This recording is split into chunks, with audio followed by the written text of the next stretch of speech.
कबीर साहब ने समझाया कि हे इंसान, पाखंड में कुछ नहीं है। यदि पाखंड करेगा तो फिर क्या होगा? पाखंडिया नर फिरे भटकता, 184 माई। और कुछ ऐसे भी गाते हैं कि पाखंडिया नर भोगे 84, खोज करो घट माई। वाणी को ऐसे भी गाते हैं,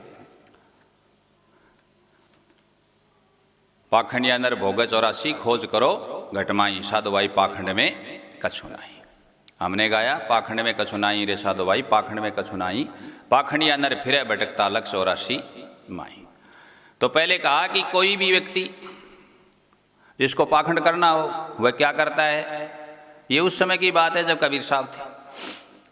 गैरू मंगा के, गैरू तो सब जानते हैं ना घर में, वो पहले वस्त्र रंगने के कोई चीज़ों काम आती थी। अपने गोवर्धन को गाय उनके इनके सींग भी रंगते थे, तिलक भी कर लेते थे और काम भी कर लेते। गैरू नहीं होती थी, हाँ भगवी भगवी।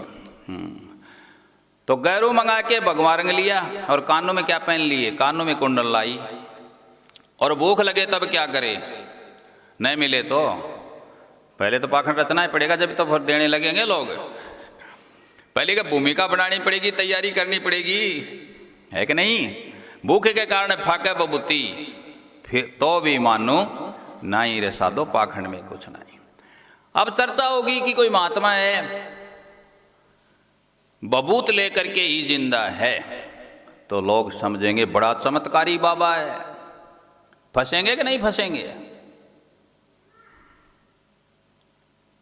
ये काम करेगा तो याद रख लो कि एकांत में नहीं करेगा। कहीं मजबा लगाएगा, जैसे बाजीगर लगाता है, जमूरा रखता है सबके सामने, कहीं चौक में, चौपाल में, पर्स में, ऐसी जगह खोजेगा जहां लोगों का आना जाना ज़्यादा हो, ज़्यादा रहते हो, तो चर्चा होगी, बात तुरंत फैल जाएगी, प्रचार प्रसार होगा, लोग आएंगे। तो एकांत में क्या करेगा? इस पर एक मिसाल देते हैं, इसको समझाते हैं। एक महात्मा, कौन सा महात्मा? धूणी रमने वाला, धूणी तपने वाला, बोलते हैं ना, धूणी रमना, तपना, तपस्वी जिसको बोलते हैं। अपनी तपस्या करें और सभी को ये बता दिया, जो भी जाए उसको, बाबा खाने के लिए कुछ लाए? नहीं भाई बच्चा कुछ नहीं चाहिए। बाबा कोई आदेश? नहीं भाई बच्चा कुछ नहीं, बस सूखी लकड़ी ला करके यहाँ डाल दो, कुछ नहीं चाहिए। अब शिष्य भी कौन बने? ऐसे बाबा का शिष्य कौन बने जहाँ खाने को ही ना मिले? तो बाबा परेशान हुआ कि ठीक है, दिन में कोई आता है जाता है, लेकिन रात को कोई पास में नहीं रहते, आने समय नहीं रहते, तो कुछ छूट दी जाए और ये कहा जाए कि भाई देखो तुम तो खाया करो, मैं तो नहीं खाता। न तो मैं अल्पाहार लेता हूँ, न पूर्णाहार लेता हूँ, न फलाहार लेता हूँ, न दुग्धाहार लेता हूँ, न अनाहार लेता हूँ। क्या रहता हूँ? निराहार, परमानेंट निराहार रहे। कुछ से आरामी टाइप के होते हैं, शिष्य बनने शुरू हो गए। भाई खाने के लिए तो मिल ही जाएगा, लोग लेते हैं, बाबा तो खाता नहीं, अपने खाएंगे। नियम दे दिया सबको, कुछ नहीं खाना। देखो, हिंसा नहीं करना, किसी जीव को नहीं मारना, मांस नहीं खाना, किसी प्रकार का नशा नहीं करना, शुद्ध सात्विक रहना है। ठीक है जी, स्वीकार कर लिया। शाकाहारी लोग मिल गए, शिष्य बन गए 8-10। अब दोना तपे, दिन में तो कोई आए, रात को तो गुरु और चेले तो रहे हैं। ठीक है जी, रोज रहे। एक रोज कोई चतुर आदमी भी पहुंच गया, उसके काफी दिन से इस बात की खटक थी कि बाबा इतने वर्षों से बिना खाए रहता है और चेले बता रहे हैं कि बाबा कुछ नहीं खाता, हमें आदेश दे रखा है कि आप सारा भोजन समाप्त करके सोया करो, खा लिया करो, कुछ ना बचे भंडारे में। ठीक है जी, तो कुछ बचेगा ही नहीं, कुछ पका हुआ है ही नहीं, कुछ बाबा के हाथ नहीं लगेगा तो नहीं खाता। बिल्कुल ठीक है बात, तो खाने के लिए कुछ सामग्री है ही नहीं, खाते सामग्री सब दूर बाबा के पास। कोई बाबा तो दूना तपे दिन रात। तो जो वो चतुर आदमी था जिसके बात गड़ गई, खटक लगी, कहने की लागी लागी क्या करे, लागी बुरी बला, लागी तवाई जो आर पार हो जाए, लागी तो फिर आर पार हुई तो फिर क्या हुआ, फिर गाँव भर जाए, लागी तो वही जानिए जो अंदर गड़ी रह जाए। तो गड़ी रह गई उसके।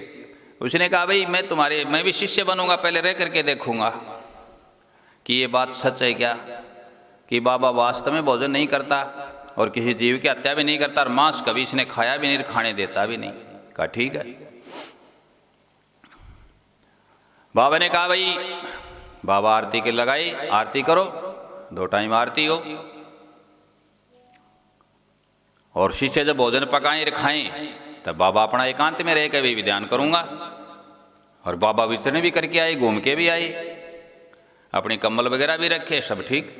फिर आकर के दोने पर तपने लग जाए, कम्बल को फेंक दे। ठीक है, चलता रहा। अब वह उस रात वहां ठहर गया। ठीक है, कोई बात नहीं, रात को सो गए। तो बाबा क्या करे, रोज रात को 10 बजे 10 बजे और अपनी जो सिंगी शैली होती है ना, शंख इनके पास शंख बजा दे। कोई बाबा शंख बजाते, कोई की नादी होती सिंगी शैली गले में, वो बजाते। तो वह बजा दे उस समय शंख, और एक मंत्र पढ़ दे, एक श्लोक अपना बना लिया, साबर मंत्र। क्या श्लोक बना लिया, श्रवण शंख बजाओ रे साधो दूणो सर्रायो। क्या क्या बनाया, श्रवण शंख बजाओ रे साधो दूणो सर्रायो। तो रोज दूणा सर्रायो। उसने पूछा, जो चतुर आदमी गया था, होशियार आदमी था, उसने पूछा कि ये दूणा रोज ही ऐसे ससाट करता? बोला रोज करता है, तभी सोते हैं तभी शंख बजाते हैं। दूणा खुद शंख बजाता है, आदेश देता है, फिर हम सब सो जाते हैं। बोले बाबा तो जागू रहता, सोता नहीं। बाबा तो इंद्रियों पर कमांड कर रखा है, इनसे भूख प्यास निद्रा सब जीत ली इसने तो। ठीक है, अब उसके बड़ा कौतूहल, बड़ी रुचि, देखे भाई। तो उनको तो सोने की आदत खा करके पड़ गए। अब वो तो अपनी चीज में थे ना, उसको तो लगन थी, लगन बिना जागे ना कोई, वो जागो। बहाना किसका बना रखा, सोए हुआ का, सर्दी थी ओढ़ करके सोया हुआ।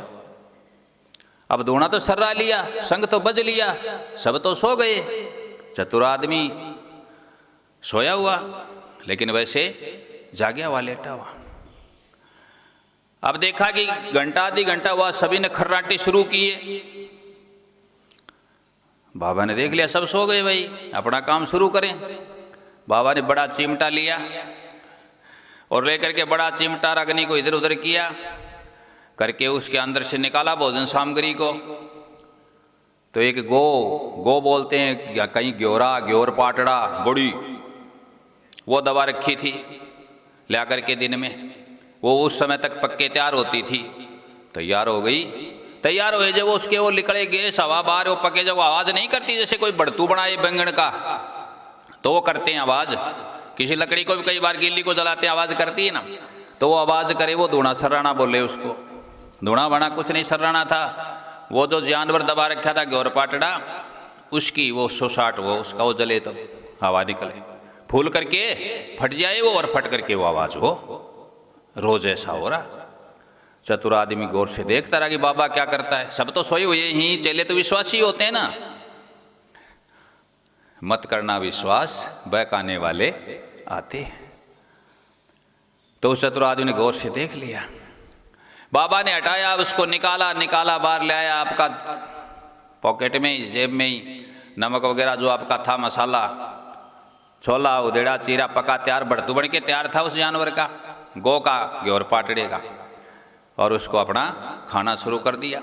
और जब बाबा ने खाना शुरू किया तब उसने धीरे धीरे सबको जगा दिया। उन्होंने कहा क्या क्या, देखो बाबा क्या खा रहा। सभी चेले जग गए, सभी ने देख लिया बाबा ये काम करता है। तो फिर तो आप समझो आगे क्या हुआ।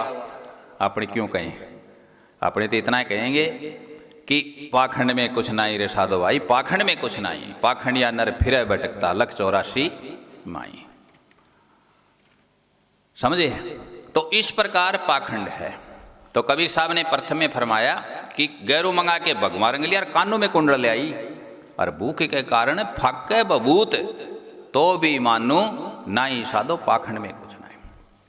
बिना चोंच उड़े मेरा हंसला और उड़ता दिखे नाई, लाख कोस की खबर मंगा दे तो भी मानू नाई। अब ये मन तो उड़ता है, बिना चोंच पंखी तो है मन, नहीं है क्या? और कहीं की कहीं सोच लेता है नहीं, हाँ तो भी मानू नहीं। लेकिन वो बता दे, ये मैं बता रहा हूँ तुम्हारे घर अब ये हो रहा है, तुम्हारी ये है, तुम्हारे नंबर ये हैं, सब कुछ बता देता है। ये क्या है? सब कबीर की नजरों में पाखंड है। क्या है? पाखंड है। आगे कहते हैं चिता जला के माँ बढ़ बैठे और जलता दिखे नहीं, जलता नहीं दिखे। ठीक है जी, ऐसी साधना कर ली, ऐसा लेप लगा लिया कि चारों तरफ अग्नि तो जलती दिखती है लेकिन बाबा जलता नहीं दिखता। चिता जला के माँ बढ़ बैठे जलता दिखे नहीं, और काया कट से जग बरमावे तो भी मानू नहीं। काया को कष्ट दे, तपेश्वरी सो राजेश्वरी, राजेश्वरी सो नरकेश्वरी। आगे कहा गुफा खुदा ले माँ बढ़ बैठे और आदर आसन लाई। आश्रय तो उसका जहाँ होता वहीं होता है, लेकिन दिखाई लोगों को कहाँ देता बाजीगर की तरह से आदर। ऐसी साधना करके, ऐसी ट्रिक अपना करके को गुफा खुदा ले माँ बढ़ बैठा आदर आसन लाई, और देही बदल के क्या बन जाए? शेर बन गया तो भी मानू नाई रे साधो भाई, पाखंड में कछु नाई। पाखंडिया नर फिरे भटकता, या पाखंडिया नर भोग 84 खोज करो घट माई, साधो भाई पाखंड में कुछ नहीं। और आखिरी में कहते हैं साहिब अगम निगम का करो निवेरा, अगम निगम का करो निवेरा, बेड़ा पार हो जाई। कहत कबीर सुनो भाई साधो फिर कोई धोखा नाई, साधो भाई पाखंड में कछु नाई। पाखंडिया नर फिरे भटकता लख 84 माई, साधो भाई पाखंड में कछु नाई। पाखंडिया नर फिरे भटकता लख 84 माई। अब इसके लिए और वाणी को देखते हैं। पाखंडिया नर फिरे भटकता लख 84 माई, साधो भाई पाखंड में कछु नाई।